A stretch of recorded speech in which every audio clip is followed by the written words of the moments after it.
पर्यंत आला, जिद्द, धडपड, अपार मेहनत, लोकांच्यावर प्रचंड प्रेम करण्याची त्याची पद्धती, या सगळ्या गोष्टी पाहिल्या की आपणाला या माणसाचं वहिनींची साथ त्यांना जी मिळाली, त्याच्याविषयी सगळ्या गौरव ग्रंथातल्या माहीत असलेल्या लोकांनी लिहिलं.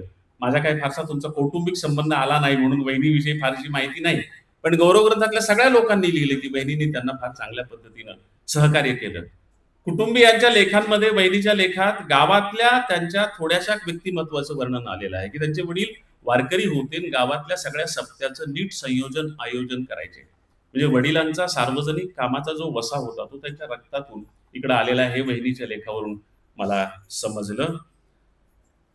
मुलांचे जे लेख आहेत, बहिणींच्या सोबतच नातेवाईकांच्या पैकी मुलांचे जे लेख आहेत, त्या मुलांच्या लेखांमध्ये मुलांनी एका मुलानं सल्ला दिलाय, जो सल्ला विठ्ठलनं दिला.